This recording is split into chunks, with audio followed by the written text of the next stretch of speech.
Habari ya sasa hivi ndugu mpendwa, ni matumaini yangu wewe ni mzima, na kwa neema za Mungu tumepata kibali cha kupata nafasi ya kuweza kusikiliza maneno ambayo yatatuandaa sisi kusimama katika wakati wa dhahama ambayo iko mbele yetu. Hivyo nipende kukualika katika huduma hii ya The Messengers of Christ Ministry au wajumbe wa Kristo. Tutakuwa tukijifunza mambo mengi na kweli nyingi ambazo zitatusaidia kusimama wakati wa dhahama ambayo iko mbele yetu. Hivyo nipende kukualika wewe na pia uweze kuwaalika na wengine tuweze kuwa wafuatiliaji wa masomo haya, na naamini yatatusaidia na yatatuandaa kusimama katika dhahama ambayo iko mbele yetu. Basi kwa kuanza, tunaweza tukapata ombi. Baba mwema, tunajikabidhi mikononi mwako masaa haya. Tunaomba uwepo wako uwe pamoja nasi. Tunaomba Roho wako Mtakatifu atusaidie kuyaelewa maneno haya ambayo mbingu imekusudia tuweze kuyasikia katika masikio yetu, na kama ilivyo ahadi yako ya kwamba uwatakase kwa ile kweli na neno lako ndiyo kweli, ninaomba neno hili likapate kututakasa na kutuweka huru. Nimeomba hayo nikiamini kupitia jina la Yesu Kristo aliye hai. Amen. Basi nikualike, fungua nami katika kitabu cha Timotheo wa kwanza sura ya 2, na tutaanzia mstari wa 3 na mstari ule wa 4. Tutaenda kusoma. Nikualike pia upate kuwa na Biblia yako, ili pale ambapo tunaelekea kusoma maandiko matakatifu pia nawe pia uweze kuyafunua maandiko hayo matakatifu. Neno la Mungu linasema, Timotheo wa kwanza 2:3, hili ni zuri nalo la kubalika mbele za Mungu Mwokozi wetu, ambaye hutaka watu wote waokolewe na kupata kujua yaliyo kweli. Kwa hiyo tunaona ni kusudi la Mungu mimi na wewe tupate kuokolewa na pia tupate kujua yaliyo kweli. Kwa hiyo katika huduma hii ya The Messengers of Christ Ministry tutakuwa tunajifunza yale mambo ambayo yatakuwa ya muhimu tu kwa ajili ya wokovu wetu, na tutakuwa tunajifunza kweli za Mungu ambazo zitatuandaa kusimama dhidi ya dhahama ambayo iko mbele yetu, kweli ambazo zinaweza zikatusafisha na kututakasa mimi na wewe. Tutaenda kupata tafakari katika nukuu hii inayotoka katika kitabu cha Jumbe Zilizochaguliwa, gombo la kwanza, aya ya 201, au gombo la kwanza ukurasa wa 201 aya ya 2.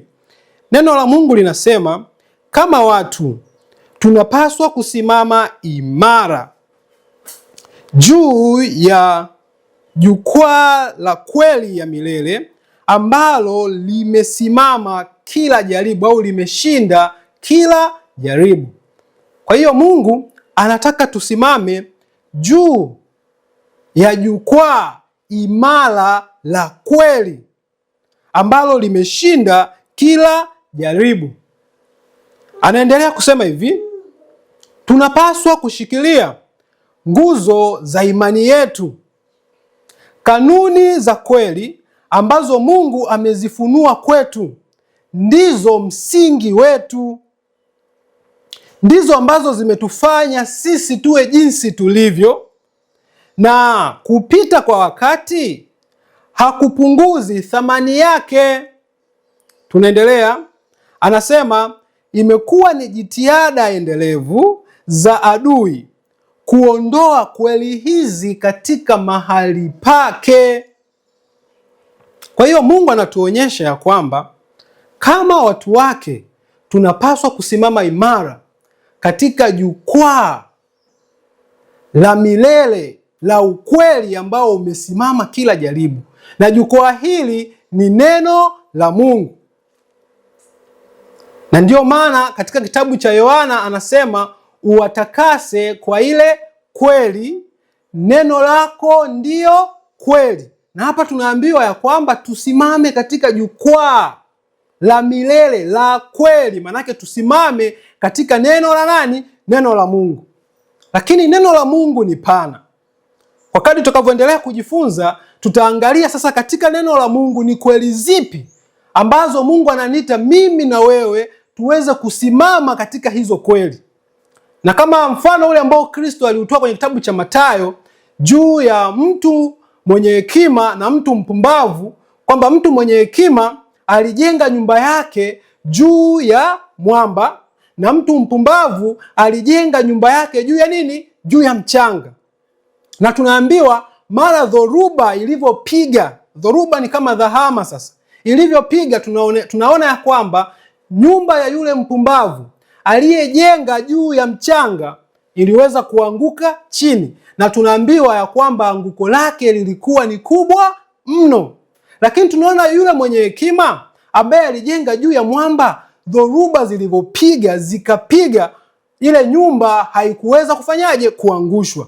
Kwa hiyo kusudi la Mungu kuniita mimi na wewe tuweze kusimama katika hili jukwaa la milele la kweli ni kwamba ili dhahama inavyokuja kupiga au dhoruba inavyokuja kupiga, mimi na wewe tuweze kusimama na sio kuanguka.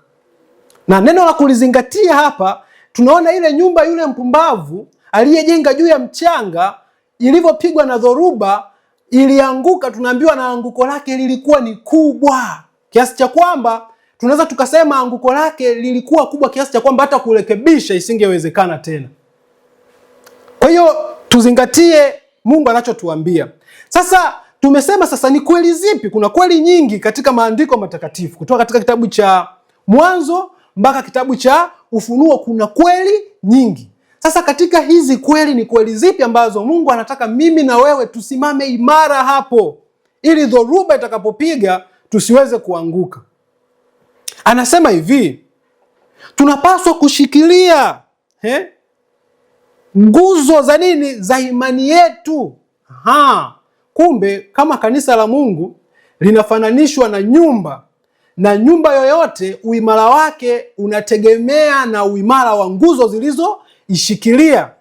Kwa hiyo hata katika kanisa la Mungu kuna nguzo, lakini hizi nguzo zinatambulishwa kwamba nguzo za nini? Za imani. Manake ni nguzo ambazo zinalitegemeza kanisa la Mungu, dhoruba itakapopiga liweze kusimama lisianguke.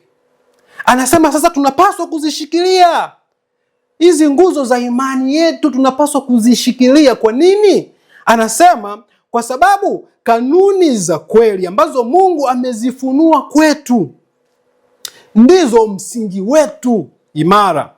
Anasema ndizo ambazo zimetufanya sisi tuwe jinsi tulivyo. Yaani hizi nguzo tukizielewa na tukiweza kusimama katika nguzo hizi za imani, tunaambiwa hatutapoteza pia utambulisho wetu, kwa sababu anatuambia kwamba hizi nguzo ndizo ambazo zimetufanya sisi kuwa jinsi tulivyo, au zinabeba utambulisho wetu.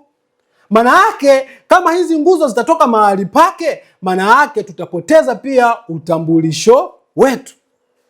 Na sio tu tutapata hasara kupoteza utambulisho wetu, na Mungu ametuhakikishia kwamba tutakuwa watu wapumbavu ambao dhoruba itakapopiga basi hatutaweza kusimama.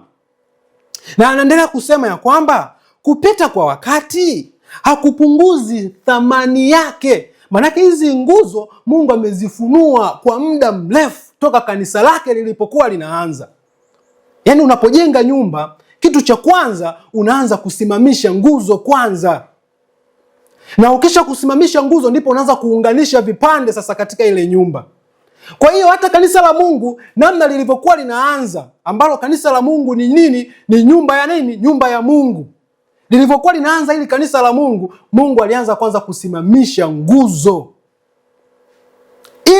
ili jengo liweze kuwa nini? Imara, kwa kadri wajenzi wanavyoendelea kufanyaje? Kulijenga. Sasa kutokea kanisa la Mungu limeanza mpaka wakati huu ambao tunaongea mimi na wewe, tunaamini ya kwamba kanisa la Mungu limeanzia tokea vuguvugu ya kina William Miller, ni kipindi kirefu kilichopita, tokea mwaka 1844 mpaka linakuja kabisa kuwa organized au kuwa na mpangilio kabisa wa kuitwa kanisa na linapewa jina mwaka 1863. Ni muda mrefu sana, na ndio maana nabii anasema kupita kwa nini? Kwa wakati hakushushi thamani yake. Kiangalia ni miaka mingi sana imepita, na shetani ametudanganya watu wengi, tunaishi maisha yale ya kizazi kipya. Unajua hii kauli ya kizazi kipya ni kauli ambayo inatoka kwa shetani kabisa, kwa sababu kauli ya kizazi kipya ni kauli ambayo inataka watu waishi kulingana na maendeleo ya wakati wao. Yaani kana kwamba kila muda unapofika kuna mitindo inayoingia ambayo watu wanalazimishwa kuendana na mitindo hiyo. Na endapo utakuwa hujaingia katika mtindo huo, utaonekana upo katika mtindo wa kale. Unaonekana we mbona bado wa zamani, mbona unafanya mambo yaliyopitwa na nini na wakati. Na sera hii pia shetani anaweza akaitumia kuvuruga mpangilio au kuziondoa nguzo ambazo Mungu ameziweka tokea muda mrefu uliopita alipokuwa analianzisha kanisa lake. Tukaingia kujaribiwa kwamba sasa ulimwengu ulipofikia hapa, tukiendelea kuyashikilia mambo haya hatutaweza kuwapata watu, au tukiendelea kushikilia mambo haya tutaonekana watu wa nini? Watu wa zamani. Na tukayaachia yale mambo na tukafanana na nini? Na ulimwengu. Kwa hiyo kauli ni ya msingi sana kwamba kupitwa kwa wakati hakushushi thamani yake. Na tunaambiwa hizi nguzo ndizo ambazo zimetufanya sisi kuwa jinsi tulivyo, zinabeba utambulisho wetu. Sasa kipengele cha msingi pia kiko hapa. Anasema hivi, imekuwa ni jitihada endelevu za adui kuziondoa hizi kweli katika mahali pake. Kwa hiyo hii kauli inatuonyesha kwa nini Mungu anasema tusimame imara katika hili jukwaa la kweli za milele. Tuzishikilie hizi nguzo za nini? Za msingi au nguzo za imani tuzishikilie. Kwa nini Mungu anatuambia hivi? Anasema kwa sababu imekuwa ni jitihada endelevu za adui kuziondoa hizi kweli mahali pake. Na adui anaelewa kabisa endapo kanisa la Mungu au nyumba ya Mungu itaendelea kusimama katika nguzo hizi, hata madanganyo kiasi gani ambayo adui atayaleta, mashambulizi kiasi gani ambayo atayaleta katika nyumba ya Mungu, hataweza kuiangusha nyumba ya Mungu au kanisa la Mungu. Na ndio maana na yeye anaelewa hili. Kwa hiyo ili kutufanya tuwe wadhaifu, ili aweze kutushambulia na kutushinda au na kutuangusha, kwanza anashambulia nguzo za imani yetu. Na anazishambulia vipi? Nasema anazishambulia kwa jitihada endelevu. Na kwa bahati mbaya sana sisi wanadamu tuna asili ya kuchoka, lakini adui tuliye naye ni adui ambaye hachoki, ambaye huwezi ukamshinda kwa mara moja ukasema tu mimi leo nimemshinda shetani basi. Hapana, ni adui ambaye atakuja tena na tena tena na tena. Lakini pamoja na kwamba adui anakuja mara hizo, maandiko yanatuonyesha ili tusiweze kuchoka, usalama wetu ni kumwangalia Kristo pekee aliyeianzisha imani yetu, ndiye atakayeikamilisha imani yetu. Tufungue kitabu cha Waebrania sura ya 12. Waebrania sura ya 12 ili tusichoke. Anasema Waebrania 12 kuanzia mstari wa 2, anasema hivi: tukimtazama Yesu mwenye kuanzisha na mwenye kutimiza imani yetu, ambaye kwa ajili ya furaha iliyowekwa mbele yake alistahimili msalaba na kuidharau aibu, naye ameketi mkono wa kuume wa kiti cha enzi cha Mungu.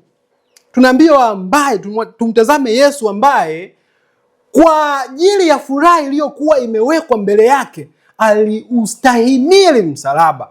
Na neno kustahimili ni neno ambalo linawakilisha huyu mtu yupo katika hali ya kuchoka, lakini hakubali ile hali ya uchovu, anang'ang'ana pamoja na kuchoka, anastahimili uchovu, anastahimili magumu.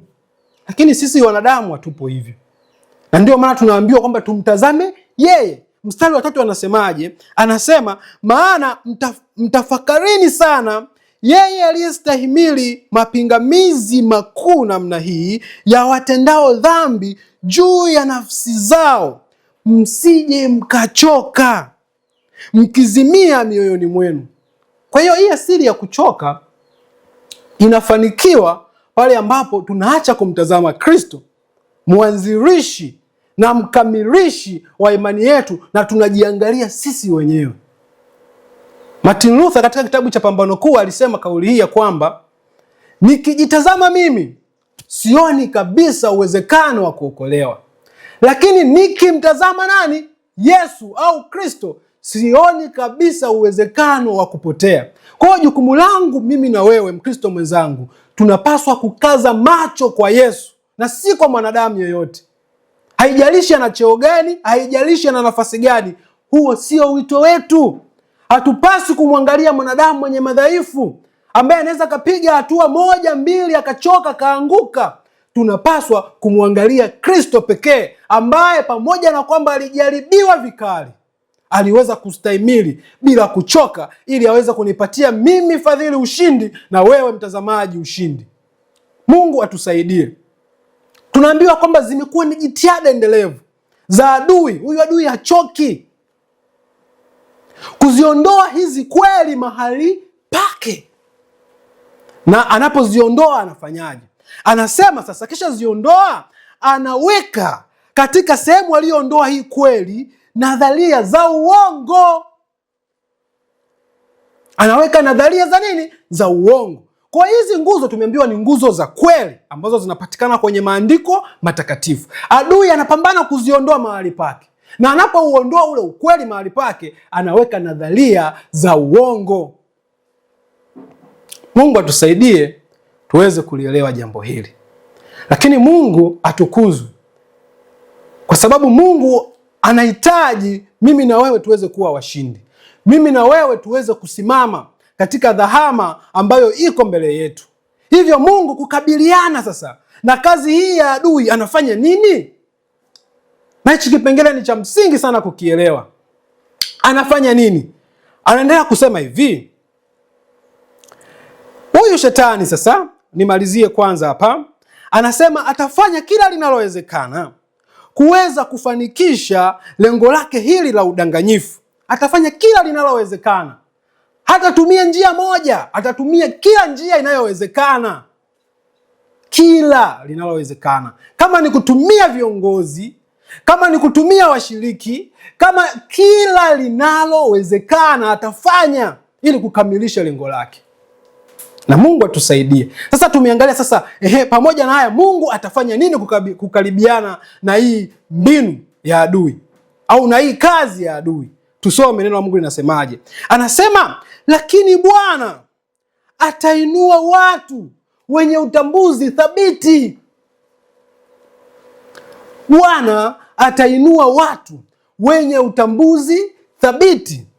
Anasema ambao wataweza kuziweka kweli hizi katika mahali sahihi pa mpango wa Mungu.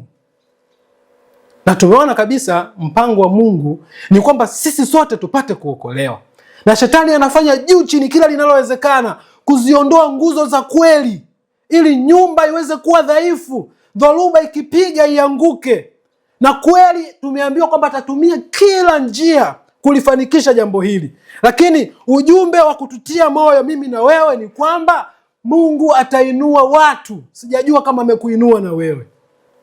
Na ni ombi langu pia uwe katika kundi la hawa watu ambao Mungu atawatumia kuziweka hizi kweli katika mahali pake sahihi katika mpango wa Mungu.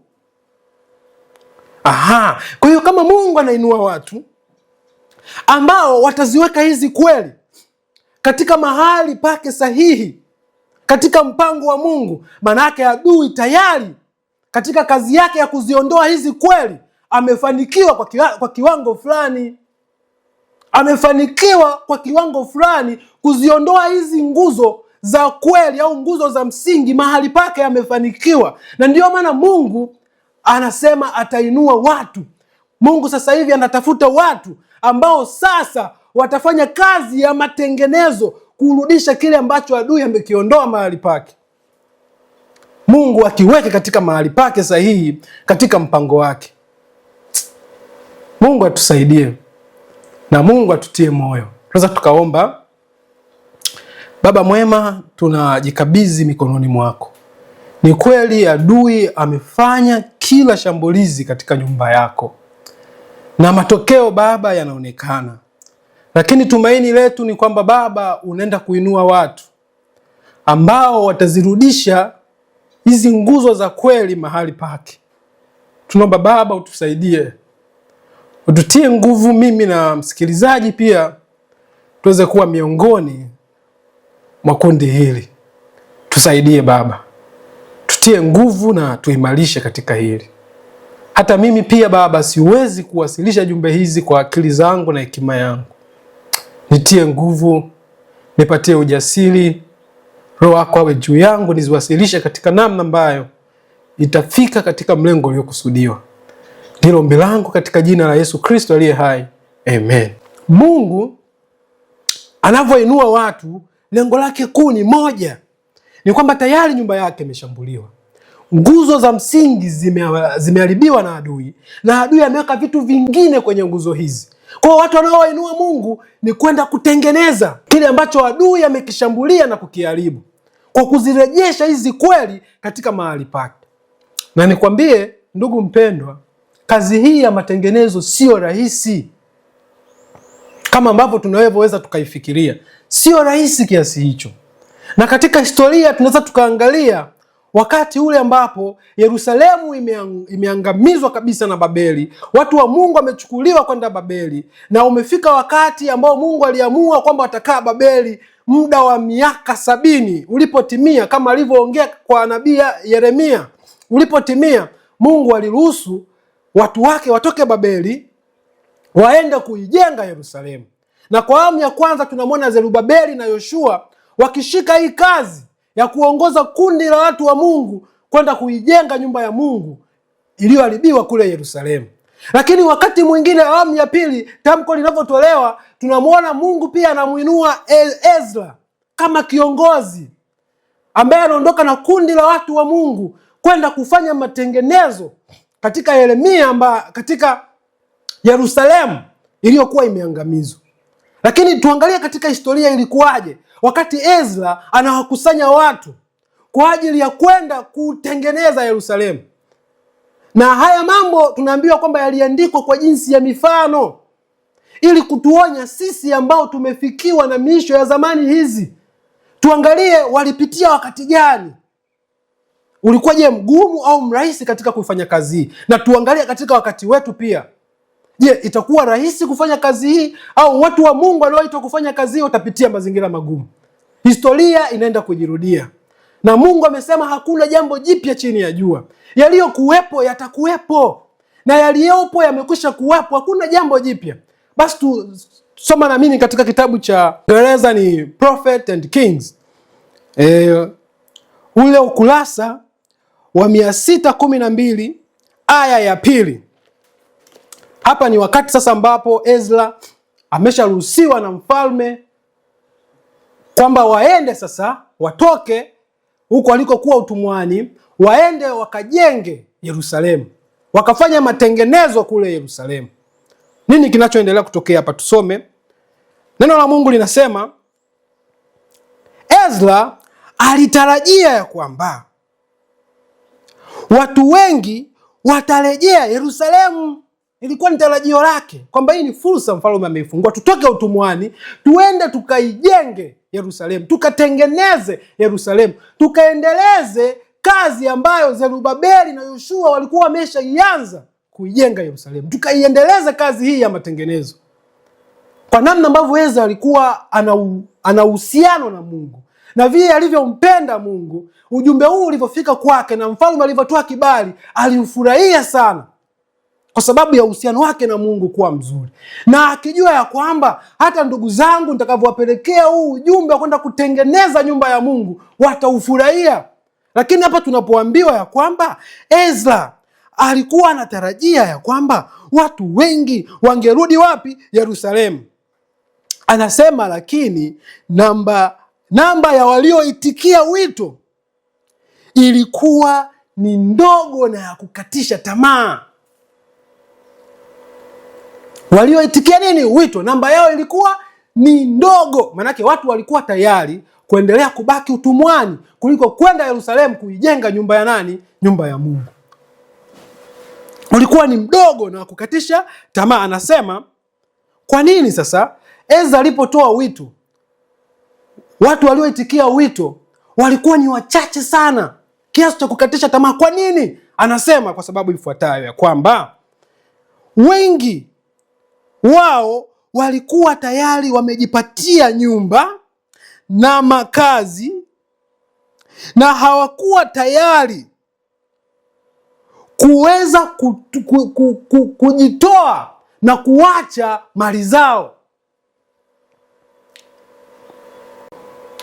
Kwa hiyo tunaambiwa wengi walikuwa wamejipatia nyumba na ardhi na walikuwa hawana tamanio la kuweza kuvitoa hivi vitu vyao au kuviacha vile walivyokuwa na vimiliki. Kiingereza anasema ya kwamba many who had acquired houses and lands had no desire to sacrifice these possessions. Wito huu ulikuwa ni wa kujikana nafsi. Ilibidi watu waache nyumba zao na ardhi zao walizojipatia huko utumwani ili waende kuifanya kazi hii ya matengenezo.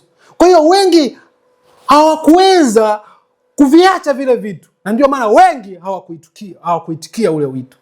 Na hapa tunaona ya kwamba Mungu atainua watu ambao wataenda kufanya kazi hii ya matengenezo. Lakini kile ambacho kilizuia watu kujitoa kufanya kazi ya matengenezo katika Yerusalemu ya kwanza ndicho ambacho shetani atakitumia pia kuwazuia watu kuja kufanya kazi hii muhimu ambayo Mungu anataka tuifanye mimi na wewe, ndugu yangu. Je, upo katika kundi gani? Je, umeshikiliwa na mali kiasi cha kwamba unaukataa wito wa Mungu? Ni kitu gani kimekushikilia? Na Mungu anahitaji watu. Mungu atusaidie. Anasema ya kwamba walipenda urahisi na hali ya urafiki na wakaridhika na kubaki. Maanake kuto kuitikia wito. Walipenda nini? Urahisi na hali ya urafiki na wakaridhika na kubaki utumwani kuliko kwenda kufanya matengenezo Yerusalemu. Anasema hivi,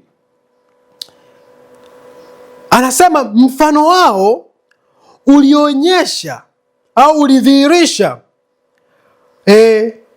uzuizi kwa wengine ambao wangeweza kuchagua kuenda kuifanya kazi hii. Manake mfano wa hawa watu sasa uliweza kudhihirisha uzuizi wa wengine. Manake kuna watu wengine ambao kwa sababu ya kupenda urahisi na urafiki, kwa sababu ya mali walizokuwa nazo, na wameshindwa kuitikia wito, hivyo wamekuwa kizuizi hata kwa wengine ambao wangeiga mfano wao. Mungu atutie nguvu na Mungu atusaidie. Na katika kazi hii neno la Mungu linasema nini kilichoendelea? Anasema na Ezra alipoliangalia kundi ambalo manake liliitikia wito. Anasema na Ezra alipoliangalia kundi ambalo limekusanyika, anasema alishtushwa kuona ya kwamba hakukuwa hata na mtoto mmoja wa Walawi katika kundi hili. Pamoja na kwamba wengi hawakuitikia wito wa Ezra, sawa, lakini kuna jambo ambalo lilimshtusha Ezra. Na hili jambo anasema ni kwamba Ezra hakuona hata mmoja wa watoto wa Walawi aliyekuwa katika kusanyiko. Na tunaelewa kabisa kabila la Walawi lilitengwa maalum kwa ajili ya shughuli za kikuhani au kazi ya kikuhani. Na makuhani kwa wakati wetu wanaweza wakafananishwa na wachungaji. Ofisi ya kikuhani ni sawa na ofisi ya mchungaji katika wakati huu. Kwa hiyo Ezra anachotuambia hapa ya kwamba maana yake kama wakati wetu angeangalia ni wakina nani ambao wameitikia hii kazi ya kwenda kufanya matengenezo katika mahali ambapo adui amepashambulia, Ezra singeona hata mchungaji mmoja aliyetikia kazi hii. Na Mungu atutie moyo. Na ndiyo maana Mungu anahitaji wale watakao kuwa tayari. Haijalishi wana cheo gani, haijalishi wana nafasi gani, ila wakielewa kazi ambayo inatakiwa kufanyika katika nyumba ya Mungu, Mungu atawatumia. Kigezo ni unyenyekevu wao tu na si kitu kingine. Ukisoma kitabu cha Pambano Kuu katika sura hii ya onyo la mwisho, kuna hichi kipengele kinasema hivi: hivyo ndivyo ujumbe wa malaika watatu utakavyotangazwa. Kadri wakati utakapofika wa kuutoa kwa nguvu kubwa mno, Bwana atatenda kazi kupitia watumishi wanyenyekevu. Huu wakati ambao Bwana anauonyesha hapa ni wakati wa kilio kikuu. Lakini hawa watumishi wanyenyekevu lazima Mungu aanze kuwaandaa hata kabla ya huo wakati. Lazima tuanze kuwaona wakifanya kazi kuanzia sasa, hata kabla ya wakati wa kilio kikuu kufika. Haitatokea tu wakati wa kilio kikuu alafu wakapatikana watu. Lazima waandaliwe kuanzia sasa. Na watu hawa Mungu anatuonyesha wana sifa kuu moja ya unyenyekevu. Anasema hivi: akiongoza, Bwana atatenda kazi kupitia watumishi wanyenyekevu, akiongoza akili za wale ambao wamejitoa wakfu wenyewe kwa ajili ya kazi yake. Wale ambao wamejitoa. Tunaona katika matengenezo ya kwanza, kilichofanya watu washindwa kuingia kwenye kazi ya matengenezo, hawakuweza kujitoa. Walishikiliwa na mali zao, walipendezwa na maisha ya urahisi na rafiki.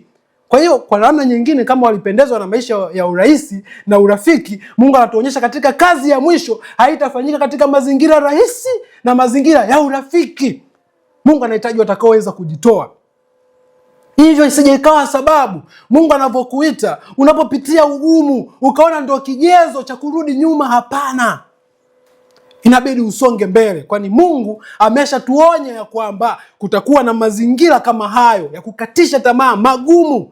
Lakini watu wa Mungu wanapaswa kusonga mbele kwa imani, wakimwangalia yeye pekee aliyeianzisha imani yao, ndiye atakayeikamilisha imani yao. Watakapomtazama Kristo hawatachoka. Kristo alifanya kazi bila kuchoka. Hakuna mwanadamu aliyeishi katika ulimwengu huu aliyekutana na mashambulizi ya watenda dhambi kupita Kristo. Na ndio maana anatuambia kwamba katika Waebrania hatujajaribiwa kiasi hata cha kutoka na damu, yaani hatujashindana na dhambi kiasi cha kutoka na nini? Na damu. Lakini Kristo yeye aliipitia pale Gethsemane katika kumwomba Baba yake juu ya kikombe kile ambacho alichokuwa anaenda kukitwaa kwa ajili yangu mimi na wewe, kwamba kimwepuke. Aliomba, alikuwa katika wakati mgumu akishindana dhidi ya mivuto ya kimwili. Ndio maana anasema roho iradhi lakini mwili udhaifu. Alishindana mpaka akatoka na damu. Lakini sisi hatujafikia viwango hivyo. Hebu tumwangalie aliyezidi viwango vyetu ili tusichoke tukazimia. Kwa hiyo tunaona Mungu atatumia watu wanyenyekevu. Anaendelea kusema hivi: akiongoza akili za wale ambao wamejitoa wakfu wenyewe kwa ajili ya kazi yake. Angalia anachosema, anasema hivi: watendakazi watafanywa wafae kwa upako wa Roho wake, na wala sio kwa kufunzwa katika maandishi na tafsiri za taasisi. Manake hawa watendakazi kufaa kwao hakutategemeana na mafunzo yanayotoka kwenye taasisi ambazo zinawafundisha watu kutafsiri maandiko au taasisi za kithiolojia. Hii haitakuwa ni kigezo ambacho Mungu atakiangalia kuinua watu ambao watasimama kuifanya kazi hii. Kigezo kikubwa ni unyenyekevu, ndugu yangu. Tunapojinyenyekeza, Mungu atatupatia Roho wake. Katika kazi iliyokuwa inaendelea katika matengenezo ya Yerusalemu, Zerubabeli kama kiongozi alifika wakati akachoka. Alivyochoka, Mungu anamuinua Zakaria nabii wake kumtia moyo. anamwambia Zerubabeli, sikiliza, si kwa uwezo, si kwa nguvu, bali ni kwa Roho yangu mimi. Hii kazi itafanyaje? Itakamilika. Na je, kuna mlima gani ambao umesimama mbele yako? Nitaufanya kuwa tambalale. Milima tutakutana nayo, lakini tukimwangalia Mungu ataifanya kuwa tambalale. Mungu hataangalia uwezo wetu wa kiakili. Mungu hataangalia nafasi zetu za uongozi au nafasi gani tutakazokuwa nazo. Ataangalia unyenyekevu, na kwa unyenyekevu huo atatupa uwezo wa kufanya kazi yake kupitia Roho wake Mtakatifu. Hivyo ni kutie nguvu, ndugu yangu, kuitikia wito huu ambao Mungu anautoa kwa ajili yetu. Na tunaambiwa katika kitabu ya kwamba Ezra alipotazama hakuona hata mmoja mtoto wa Walawi. Tusitegemee katika kazi hii pia kwamba wachungaji watakuwa mstari wa mbele. Hapana. Mwingine unaweza kukatisha tamaa kwamba bwana, hizi jumbe zinahubiriwa na watu wa kawaida. Imekuwa ni njia ya Mungu kufanya kazi kwa namna hii katika kila kizazi. Yesu alipofika sehemu ambayo ingekuwa rahisi kuwafikia watu na ujumbe wake kueleweka, ilikuwa katika ngazi ya makuhani, viongozi wa dini, Mafarisayo. Lakini kwa sababu ya vyeo vyao wakakosa unyenyekevu, Yesu aliweza kuwapita na akawatumia watu wa kawaida kabisa. Na hapa tunaona kabisa katika kazi ya mwisho, kama tulivyosema katika Pambano Kuu, onyo la mwisho, tunaona Mungu ataenda kuwatumia watu wa kawaida kabisa. Hivyo ni kutia moyo. Usiangalie vile ulivyo, usiangalie huna cheo, una elimu, una nini, chochote ambacho ulimwengu unakitafsiri kuwa ni kitu kikubwa. Kwanza ni kutie moyo, Mungu ametafsiri hekima ya dunia hii kuwa ni upumbavu. Kwa hiyo usije ukatishwa na hivyo vitu kwamba mimi nitafanyaje hii kazi, mbona mimi sijui Kiingereza, mbona mimi sina cheo chochote. Hapana, Mungu anahitaji unyenyekevu, na Mungu anahitaji tuelewe kinachoweza kufanyika. Na ndio maana tumeambiwa pia kwenye hichi kitabu, ukienda kusoma kwa muda wako, utapata muda utasoma kwenye kitabu cha Matukio ya Siku za Mwisho 203 aya ya 3, tunaambiwa ya kwamba kwa namna ambavyo Mungu atafanya kazi katika wakati wa mwisho itakuwa ni kinyume kabisa na utaratibu ambao tumefanyaje, tumeuzoea. Watu ambao wasiodhaniwa ndio Mungu atakao watumia kumaliza kazi. Watu ambao ulimwengu na wadharau ndio ambao Mungu atawatumia kumaliza kazi, kwa sababu ni kanuni ya Mungu kufanya hivyo. Kwani Mungu amevichagua vitu vidhaifu vya dunia hii ili kuviaibisha vile vitu ambavyo vinajikuta vina uwezo. Kwa hiyo nikutie nguvu, ndugu yangu. Cha msingi ni kuelewa Mungu anataka tufanye kazi gani, na Mungu ameshatuonyesha hapa kwamba nyumba yake inashambuliwa, kanisa lake linashambuliwa. Adui ameziondoa nguzo za imani mahali pake na ameweka nadharia za uongo. Mungu anahitaji watu wenye utambuzi thabiti. Kwa wakati mwingine tutaangalia hiki kipengele, kwa nini Mungu anahitaji watu wenye utambuzi thabiti. Tunapataje huu utambuzi thabiti? Tutakiangalia hiki kipengele. Maana si Mungu atumii mtu yeyote tu, pia ni mtu ambaye akili yake ina utambuzi thabiti. Na nianza kukufungulia tu kwa uangalau, kaangalia katika kitabu cha Danieli. Tunaonyeshwa ya kwamba kina Danieli walipochukuliwa utumwani, wakapendekezewa chakula cha kutumia kutoka katika ofisi ya nani? Ya mfalme. Lakini Danieli akasema hapana, hatutatumia nini? Chakula kinachotoka kwa nani? Kwa mfalme. Tusije tukajinajisi, lakini tutatumia tu maji na nini? Na mtama. Alafu pia ndo tujaribiwe muda fulani, tufananishwe na hawa ambao wanatumia chakula cha mfalme. Baadaye walivyokuja kuletwa katika majaribio, walionekana Danieli na wenzake wana hekima zaidi. Kwa lugha rahisi, walikuwa na utambuzi thabiti. Na huu utambuzi thabiti ulitokana na kile walichokuwa wanakitumia, walichokuwa wanakula. Na angalia, katika wakati wote ambao Mungu anawaita watu kwa ajili ya kazi maalum, Mungu anawapendekezea na chakula cha kutumia. Tupo kwenye pambano. Uimara wa wanajeshi utategemeana na wanakula kitu gani, wana mtindo gani wa maisha. Mungu alivyomwita Yohana Mbatizaji kwa ajili ya kazi ya wakati wake, aliwapendekezea wazazi wake kwamba chakula hiki atatumia, hiki na hiki asitumie. Mungu alipokuwa anamfikishia Mariamu taarifa juu ya kwamba atamzaa Kristo aliyekuwa na utume maalum, alimpendekezea chakula. Wakati Samson kabla hajazaliwa mwamuzi, wazazi wake pia walipendekezewa chakula maalum. Kwa hiyo kumbe kuna uhusiano kati ya utambuzi thabiti na vyakula tunavyovitumia. Kuna uhusiano mkubwa kabisa, na Mungu anatuambia hapa atatumia watu wenye utambuzi thabiti katika kuzirejesha hizi kweli mahali pake. Hiyo ndiyo kazi. Na katika kazi ya wale sasa walioitikia wito kwenda kuijenga Yerusalemu, kazi waliokuwa wanaifanya haikuwa rahisi. Kwanza walitembea mwendo mrefu, na pili, walipofika kwenye kazi sasa ya kufanya matengenezo ya Yerusalemu, walikumbana na maadui. Na walipokumbana na maadui, uzoefu unatuonyesha katika maandiko matakatifu na katika roho ya unabii, walikuwa wanafanya kazi, mkono mmoja ukijenga, mkono mwingine ukiwa na silaha ya kupambana na adui. Na huu uzoefu Mungu anahitaji watu wake anaowaita katika wakati huu waupitie. Haya mambo yalitokea kwao kwa jinsi ya mifano ili kutuonya sisi. Leo shetani anachokifanya kutudanganya watu wa Mungu, anaweza akatufanya tuwe tunashambulia adui, lakini hatufanyi kazi ya kujenga. Lakini Mungu anataka tumshambulie adui, na wakati huo tuendelee kufanya kazi ya matengenezo ya kujenga kile ambacho adui amekiondoa mahali pake. Na wakati mwingine pia tunaweza tukaingia kwenye hatari pia ya kujenga tukaacha kumshambulia adui akatuangamiza.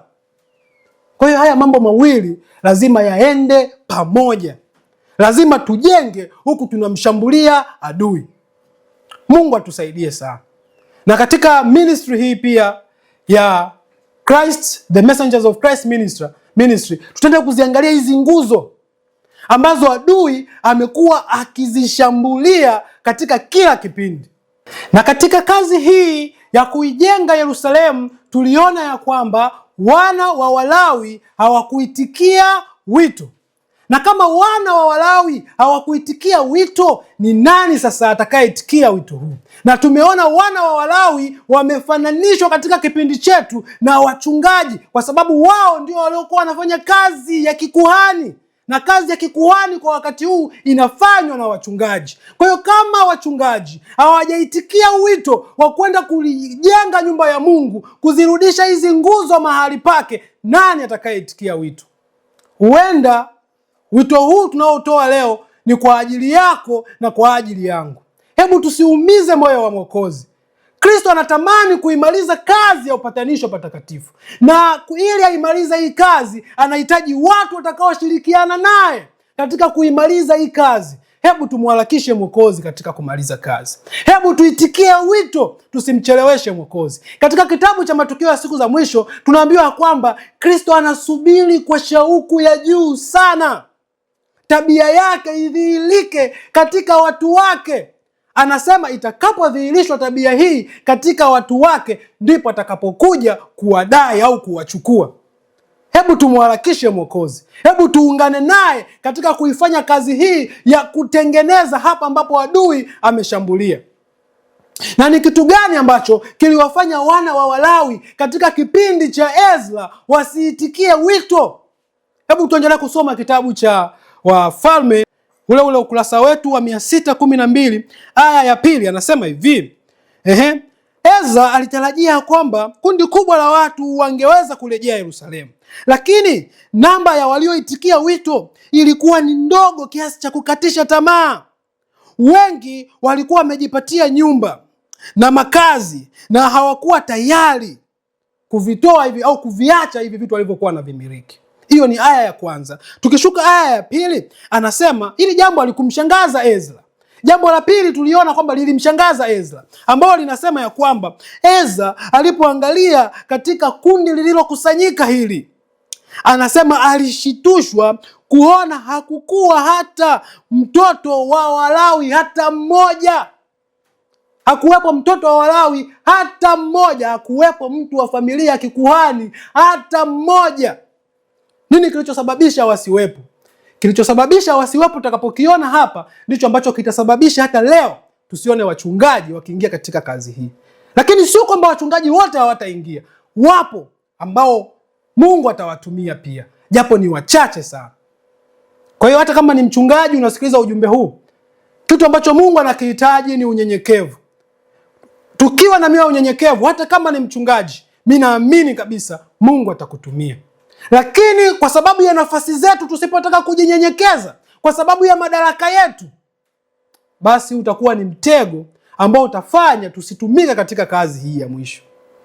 Na ni jambo la kusikitisha pale ambapo Mungu anakuweka kuwa mwangalizi wa nyumba yake na ukaliacha jukumu ambalo Mungu amekupatia, ukageuka na kuanza kuwatesa wale ambao Mungu alikusudia uwalinde dhidi ya adui.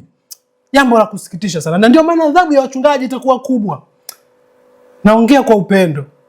Kama ni mchungaji unanisikiliza, ninaomba uwe katika kundi la wachungaji ambao watajinyenyekeza ili Mungu awatumie kumaliza kazi. Na mimi naamini wapo wachungaji ambao ni waaminifu katika kanisa la Mungu la Waadventista wa Sabato, wapo kabisa. Na hata huenda wasinge kuwepo hawa, tungekuwa tumefika pabaya zaidi. Adui angekuwa ameshaharibu kila kitu. Lakini Mungu anatuambia kanisa la Mungu litaonekana kana kwamba linaenda kufanyaje? Kuanguka. Lakini halitaanguka, litasimama. Lakini wale waovu walio ndani ya kuta hizi za Sayuni watatolewa wapi? Nje. Huenda ni kwa sababu ya wachungaji pia waaminifu kadhaa ndio ambao pia watasaidia hata ili huu nabii utimie, kanisa lisianguke kabisa. Huenda wapo wachungaji ambao wanaona kuna mambo mengi ya kigeni yanaingia. Adui anaziondoa hizi nguzo mahali pake. Wanamlilia Mungu na wanasimama katika kweli. Hata tumefika katika hali hii ambayo hatutaanguka kabisa. Sasa tuangalie sasa, kwa nini wachungaji hawa watoto wa Walawi au wa makuhani, kwa nini hawakuitikia wito? Mfano huo utakuja hata katika kipindi chetu. Neno la Bwana linasema, anasema jambo hili lilimshangaza kuona hakuna hata mwana wa Walawi, hata huyu mmoja. Anasema, je, walikuwa wapi hawa watu wa kabila hili ambao walikuwa wamewekwa wakfu kwa ajili ya huduma ya hekalu? Walikuwa wapi wakati huo? Anaona hawapo. Sasa anasema wako wapi hawa watu ambao wametengwa kwa ajili ya huduma takatifu katika hekalu? Wako wapi? Anasema hivi katika wito, je, ni nani alikuwa upande wa Bwana? Hawa Walawi wangekuwa ndio wa kwanza kuitikia. Walawi, kwa sababu wenyewe ndio wametengwa kwa jukumu hilo la huduma takatifu katika hekalu la Mungu, na kinachoenda kujengwa ni hekalu la Mungu. Sasa tutaendaje kujenga hekalu la Mungu alafu hawa ambao wanatakiwa wahudumu humo hawajaitikia wito? Jambo ambalo linasikitisha sana. Anasema hivi, walikuwa wapi? Wangekuwa ndio wa kwanza kuitikia wito. Anasema sasa kilichowafanya sasa wasiitikie wito ni kitu gani? Anasema hivi, katika wakati huu walipochukuliwa mateka na muda baadaye, walikuwa wamepewa upendeleo mwingi hawa Walawi kutoka wana wa Israeli walipochukuliwa mateka Babeli. Na kadri muda ulivyoendelea, walikuwa wamepewa upendeleo mwingi katika hii nchi ya utumwa. Anasema waliweza kufurahia kikamilifu uhuru wao wa kuhudumu katika mahitaji ya roho za watu na mahitaji ya wale waliokuwa wapi? Katika hii nchi ya nini? Ya ukimbizi. Kwa hiyo kitu ambacho kiliwazuia zaidi ni kwa sababu walikuwa wamepewa upendeleo mwingi. Kwa katika watu wote waliokuwa utumwani, watu waliokuwa wanaishi maisha yenye fursa nzuri au maisha mazuri kuliko wote walikuwa ni wana wa Walawi au walikuwa ni makuhani. Kwa huu wito ambao ulikuwa unataka wajikane nafsi, kuacha fursa hizi, hawakuwa tayari.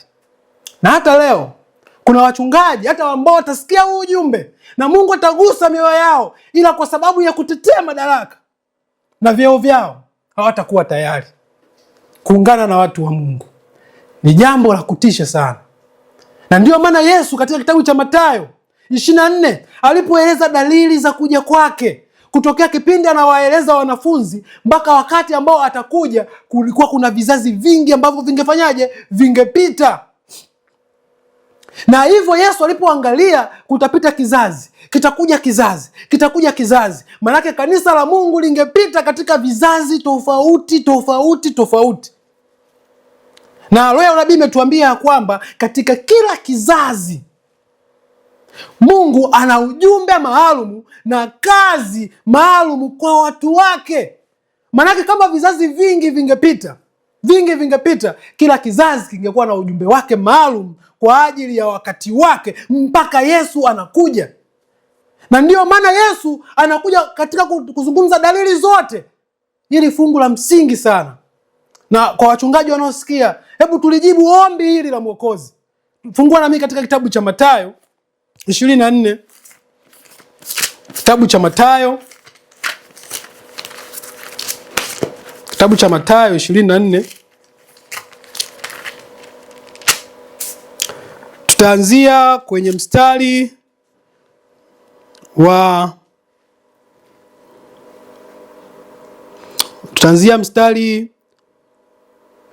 wa 45 pale. Mathayo 24 mstari wa 45. Naomba uwe na Biblia yako na uwe na kalamu pia, unaandika kile ambacho tunakisema ili kwenda kuchunguza kwa msaada wako pia. Ndasoma, nasema hivi: ni nani basi yule mtumwa mwaminifu mwenye akili ambaye bwana wake alimweka juu ya nyumba yake? Tunaambiwa hivi, ni nani basi mtumwa yule mwaminifu ambaye bwana wake alimweka juu ya nyumba yake? Na tumeangalia nyumba ya Mungu ni kanisa la Mungu katika kitabu cha Timotheo wa kwanza 3 pale. Tukifungua Timotheo wa kwanza sura ya 3, tuweza kufungua maandiko 3, sura ya 3 mstari wa 15. Neno la Mungu linasema, lakini nikikawia upate kujua jinsi wapasavyo watu kuenenda katika nyumba ya Mungu iliyo kanisa la Mungu aliye hai. Kwa hiyo tunaona nyumba ya Mungu ni kanisa la Mungu, na nyumba yoyote ina nguzo ili iwe imara.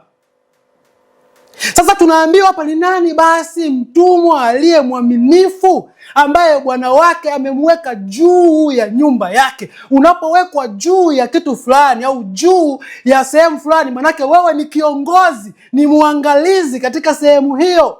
Na ndio maana Biblia ya Kiingereza haisemi aliyewekwa juu ya nyumba yake, anasema ambaye whom his Lord has set to be a ruler. Lula ni kiongozi, mtawala in his house. Kwa huyu aliyewekwa juu ya nyumba ya Mungu, hatutarajia awe mtu wa kawaida. Huyu ni kiongozi katika nyumba ya nani? Nyumba ya Mungu. Sasa Yesu anasema sasa ni nani basi? Na ngoja nimalizie Timotheo hapa, anasema hivi. Anasema kuenenda katika nyumba ya Mungu iliyo kanisa la Mungu aliye hai. Nguzo, yani Mungu hajaandika hii bahati mbaya, anasema nguzo za msingi wa kweli. Hili kanisa limekaa kwenye nguzo za msingi wa nini? Wa kweli. Na ndizo ambazo shetani anazishambulia.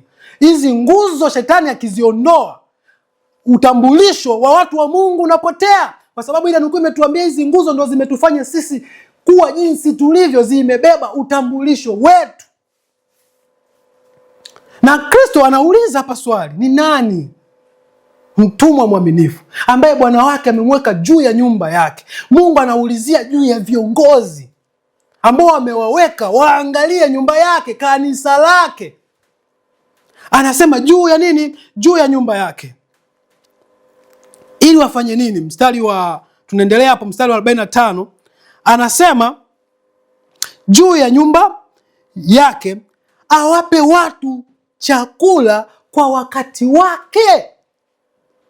Yaani huyu mtumwa mwaminifu ambaye Bwana amemweka juu ya nyumba yake ili awape watu chakula kwa wakati wake. Yesu ameelezea vipindi na vipindi na vipindi, ila anatafuta katika kila kipindi, je, kiongozi gani, mchungaji gani katika kila kipindi atatoa ujumbe utakaofaa kwa kipindi husika. Na Yesu anapoulizia jambo, ujue hiyo jambo ni adimu, ni jambo ambalo adimu walioni, na hata kama lipo nini kwa kiwango kidogo. Hata katika kitabu cha Luka Yesu alisema, lakini mwana wa Adamu atakapokuja duniani, je, ataikuta imani au ataiona imani? Hili ni swali ambalo Yesu anauliza katika muktadha wa kwamba yani katika wakati anaokuja ni wachache sana ambao watakutwa wakiwa na imani. Ndio maana je, ataiona imani? Kwa sababu lingekuwa sio jambo ambalo linatilia mashaka, au sio jambo ambalo lingekuwa ni jambo ambalo lingetokea kwa wengi, asingeongea namna hiyo. Angejua tu litakapokuja watakuwa wengi wenye imani. Lakini anapotazama mwisho wa wakati anaona ni wachache sana. Na ndio maana anauliza, je, mwana wa Adamu atakapokuja duniani, je, ataiona imani? Na hapa anauliza, je, ni nani mtumwa yule mwaminifu? Ni nani kiongozi mwaminifu? Ni nani mchungaji mwaminifu ambaye Mungu amemweka juu ya nyumba yake awape watu chakula kwa wakati wake?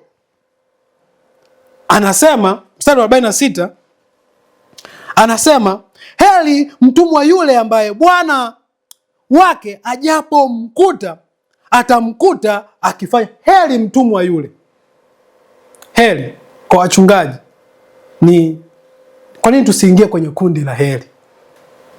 Lakini wakati huo hata kwetu sisi washiriki, kwa sababu mstari wa 46 anasema huku kwa wale waliowekwa juu ya nyumba ameweka kiulizo kwamba hivi itakuwepo hii kitu.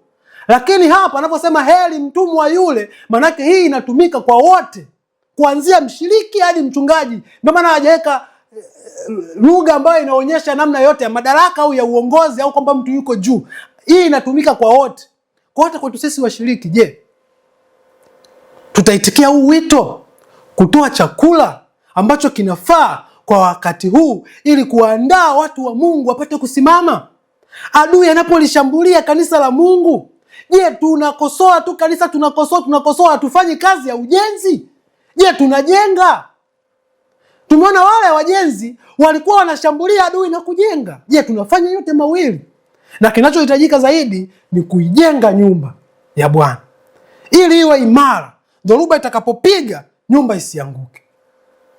Mungu atusaidie. Na huu ni wito ambao Mungu anautoa kwetu sote katika wakati huu. Tujitoe kikamilifu. Muda umekwisha. Tuache ya dunia yapite. Dunia hii inapita na itaangamizwa na ina muda mchache sana.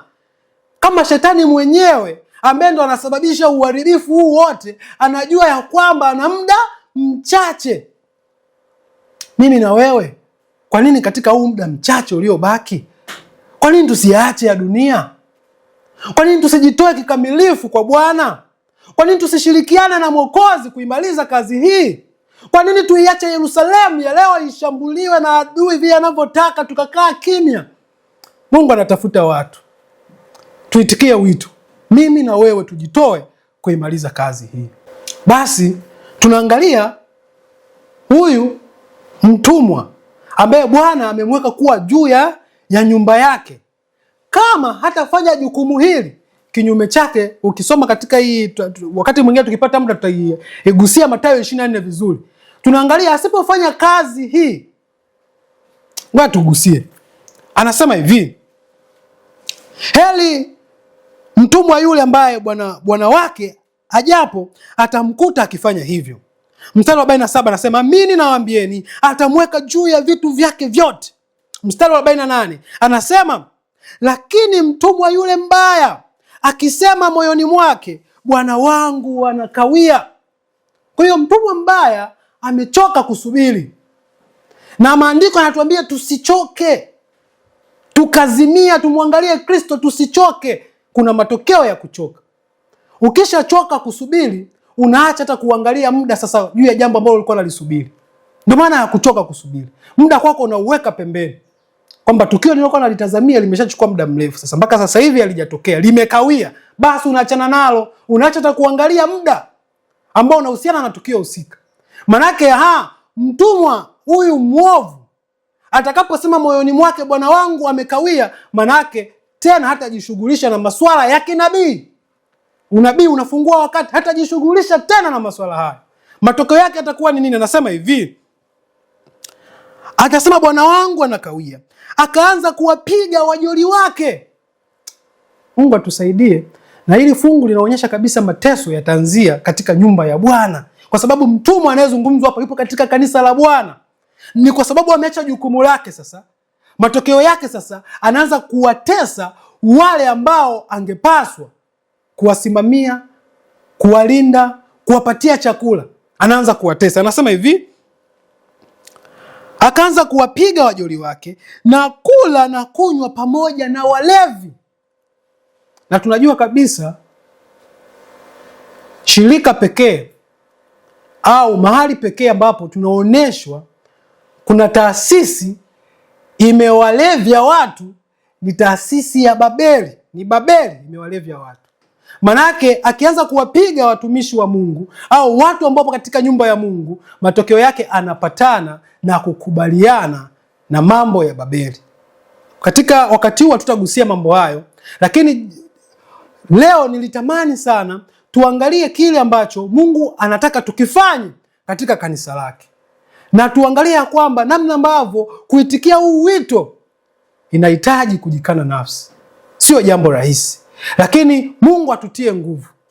Maana pamoja na udhaifu wetu, ni kweli hatuwezi tukatoka kwenda kufanya kazi ya Mungu katika mazingira hatarishi kama haya. Lakini Mungu ametupa ahadi ya kwamba neema yake inatutosha. Kwa maana uwezo wake unajidhihirisha katika udhaifu wetu. Kwa pamoja na udhaifu wetu, tukidumu katika maombi, tukijinyenyekeza, neema ya Mungu itatutia nguvu. Tutaungana na yeye katika kuimaliza kazi iliyobakia. Kwa katika huduma hii ya Messengers of Christ Ministry, pia tutaenda kuziangalia hizi nguzo. Ni za msingi sana. Na mimi naamini kabisa wewe mtazamaji na mimi hatuko tayari kwamba dhoruba itakapopiga tuanguke. Tunahitaji kusimama. Na kama tunahitaji kusimama, lazima tujenge juu ya mwamba ulio imara. Lazima nguzo zisimamishwe zilizo imara ili tuweze kusimama. Kwa hiyo Mungu atujalie, tutakuwa tukiziangalia hizi nguzo. Lakini kabla hatujaenda kuziangalia hizi nguzo, tutaangalia pia tukio ambalo liko mbele yetu, ambalo litaenda kuamua hatima yetu wa Adventista wa Sabato, kwamba lipo karibu kiasi gani.